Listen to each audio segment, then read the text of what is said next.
Fala, fera! Muito boa tarde. Está entrando no ar o meu, o seu, o nosso EducaPE, edição de ensino médio. Eu sou o professor de História, Henrique Virgínio, mas você já sabe, pode me chamar de Pimpão. Comigo aqui hoje, nessa aula do primeiro ano do ensino médio, a Isabela. Boa tarde, Isabela. Hoje, Isabela e eu iremos apresentar para vocês as primeiras civilizações asiáticas, com destaque para a China. Outras civilizações já foram apresentadas nas aulas anteriores. Hoje, vamos dar um destaque maior à civilização chinesa. Lembrando, a China, nos últimos tempos, tem ganhado um destaque, muitas vezes negativo e injusto. Então, vamos buscar esclarecer a importância que a civilização chinesa tem dentro da nossa história, dentro da história global. Então, fica confortável aí em casa e vem com a gente para mais essa viagem na história. Gente, preste atenção aqui no Tio Pimpa. A civilização viva mais antiga do mundo nasceu, provavelmente, nas planícies férteis do vale do rio Huanghe, comumente chamado de Rio Amarelo. Isso por volta de 5.000 anos antes da Era Comum. Já a partir do ano 3000 da Era Comum, antes da Era Comum, passaram essas civilizações a cultivar o arroz, produto fundamental para os chineses, e a criar bois e cabras. Isso mostra a importância das águas do Rio Amarelo e de tantos outros para o desenvolvimento das civilizações asiáticas. Se a gente for lá para o Egito, tem o Rio Nilo. Se a gente for para o território da antiga Mesopotâmia, nós temos o Rio Tigre e o Rio Eufrates. Se a gente for para a região da Palestina, nós temos o Rio Jordão. Se a gente for para a Índia, nós temos o Rio Ganges. Já na China, nós temos o Rio Amarelo e o Rio Azul. Tá bem? Então, as águas desses rios serão muito importantes para o desenvolvimento da agricultura e a permanência de grupos humanos nessas regiões.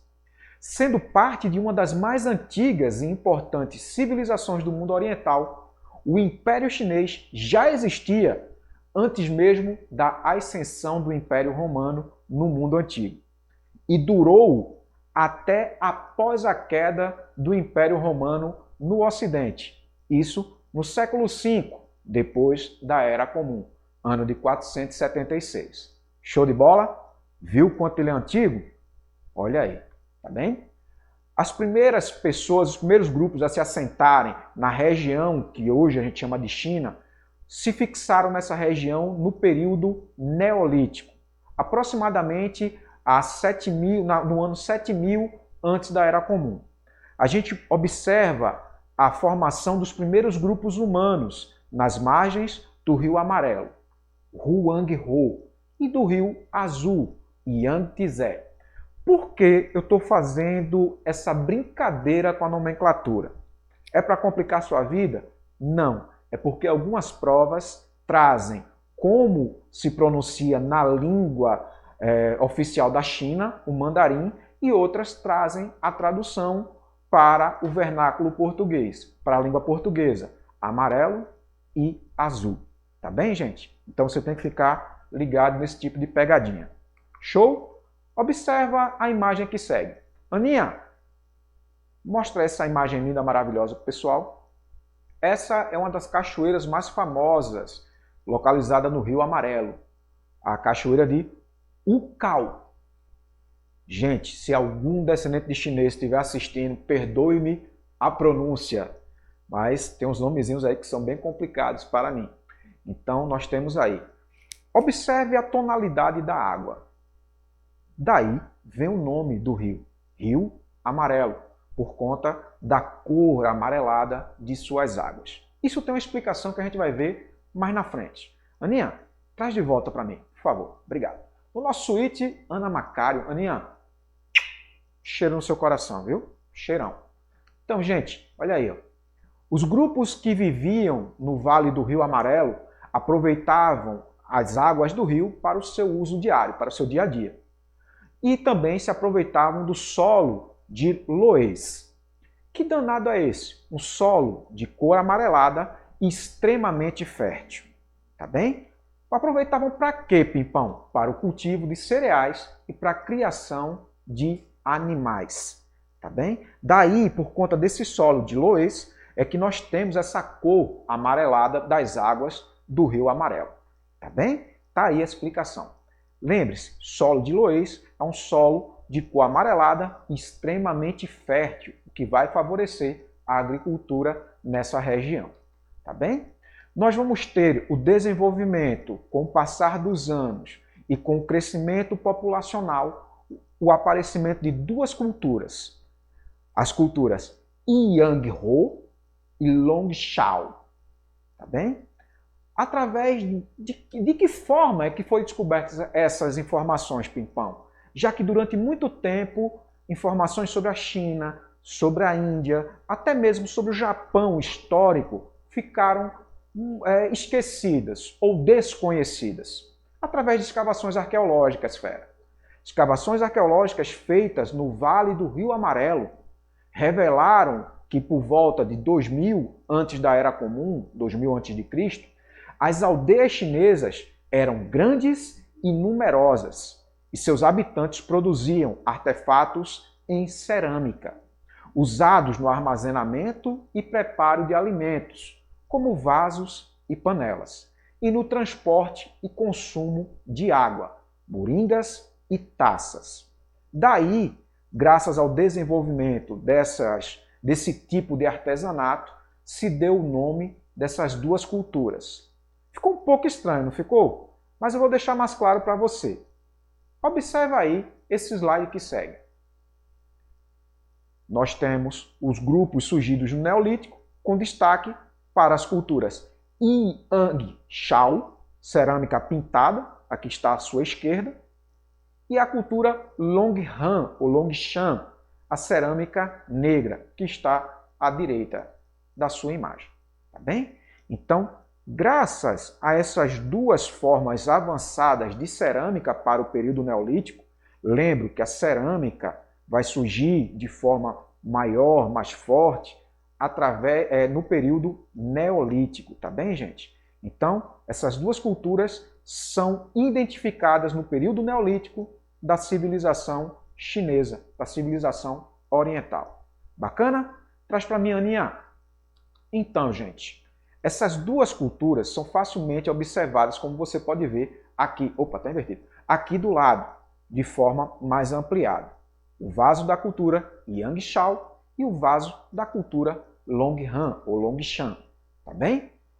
Para ficar mais claro e mais fácil de você compreender. Então, em ambos os vasos, pode-se constatar a perícia dos artesãos chineses, tá? Yang-shao e Long-shan ou Long-han são nomes aplicados também aos grupos humanos que produziram essas culturas, bem como aos estilos de cerâmicas criados por eles. Então, essas duas culturas vão dar o pontapé mais do que necessário para o desenvolvimento de uma cultura, de um povo, de um império que vai se localizar no território da China. Tá bem, gente? Então, civilização chinesa. Nesse período, esses grupos já desenvolviam. Que período, fera? Neolítico, hein? Neolítico. Então, eles já desenvolviam a agricultura, arroz, paíço, hortaliças, nozes, entre outros. Desenvolveram também a pecuária, criando cachorros, porcos, cabras, bois, ovelhas e galinhas. Também, como você viu, desenvolveram o artesanato, dando origem a duas culturas, hein? O artesanato que vai ganhar destaque é a cerâmica e a produção de seda, tecido. Nós também temos o desenvolvimento da metalurgia, principalmente o trabalho com o cobre. Show de bola? Bacana? Tá dando para acompanhar? Se tiver corrido, relaxa.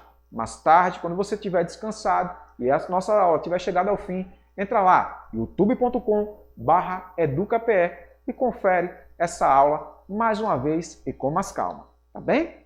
Então, lembre-se, como se desenvolveram as margens dos rios Amarelo e Azul, já tinham domínio de técnicas de controle das águas, tá bem? Então, é uma civilização que vai se desenvolver utilizando das águas dos rios Amarelo e Azul.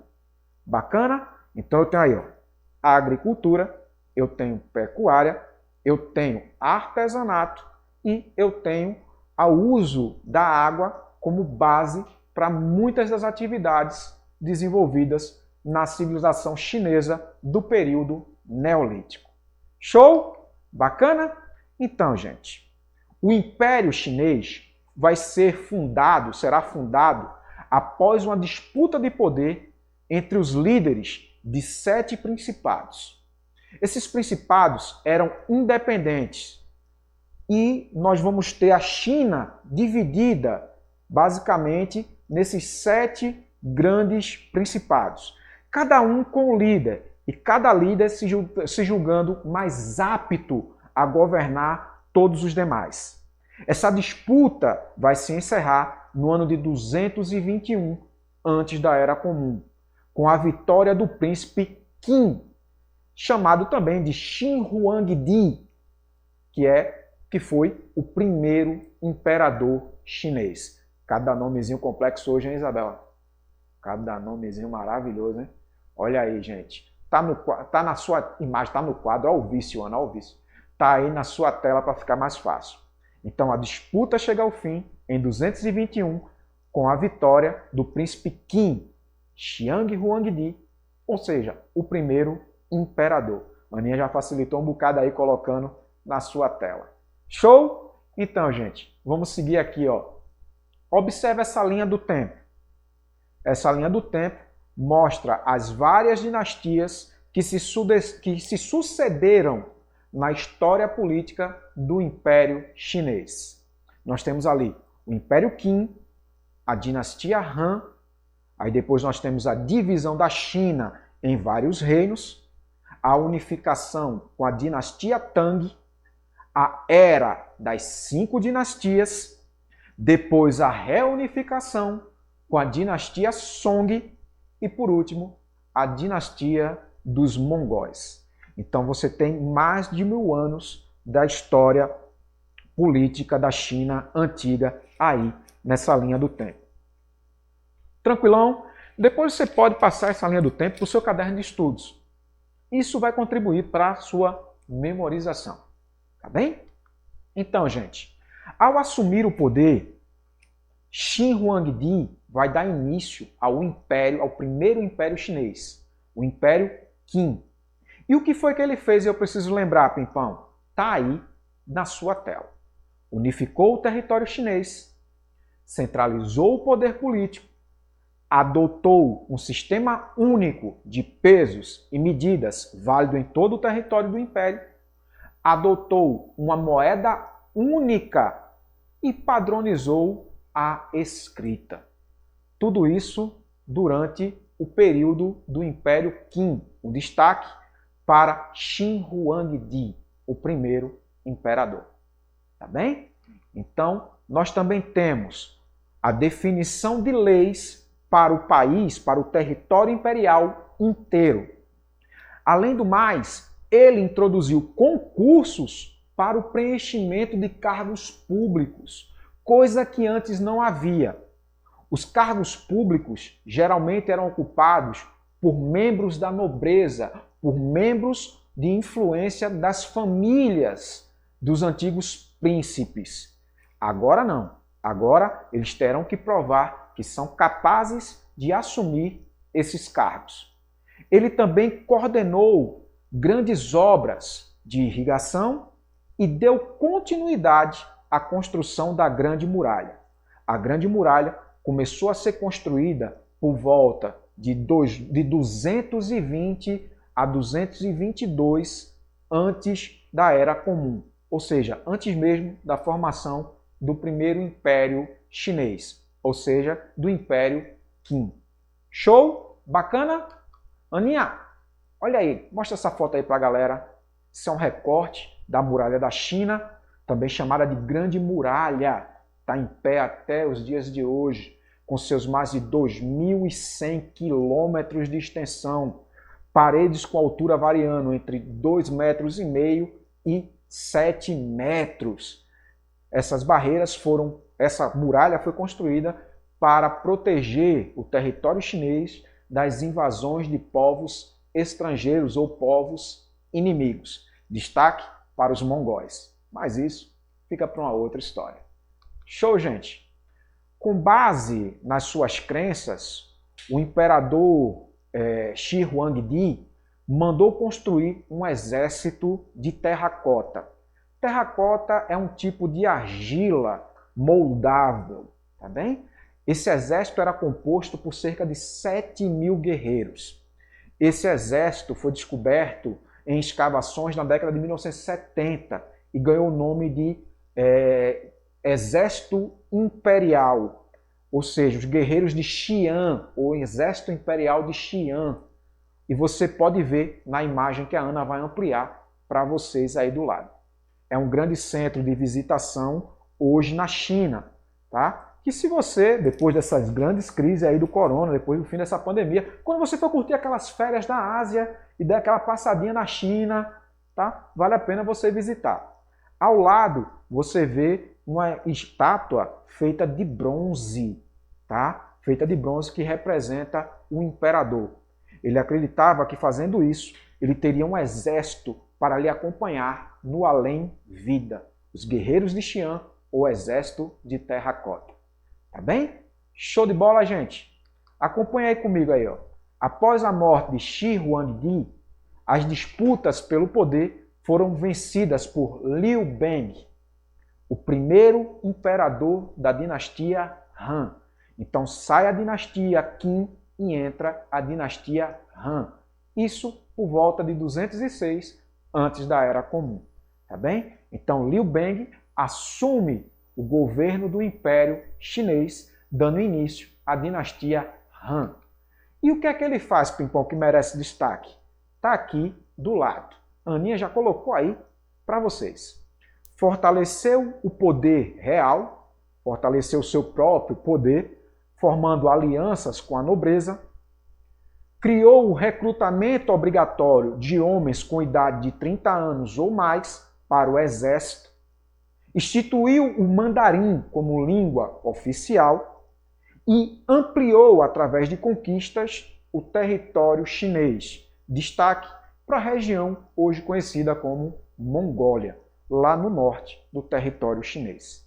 Então, dinastia Han tem esses destaques que precisam ser lembrados. Tá bem? Nós teremos aí a ampliação do comércio exterior, relações comerciais com a Índia e com o Império Romano. Isso sim, é isso mesmo, lembre-se. A dinastia Han, o Império Chinês, vai manter relações comerciais com os indianos e com os romanos, estabelecendo uma relação muito lucrativa e duradoura de comércio entre o Oriente e o Ocidente. As caravanas chinesas levavam sedas, joias, vidros, estatuetas, pedras preciosas e especiarias para serem comercializadas no Ocidente. Destaque para o uso da chamada Rota da Seda. A Rota da Seda foi uma rota comercial estabelecida via terrestre entre Oriente e Ocidente, que vai ser utilizada por mais de 1000 anos.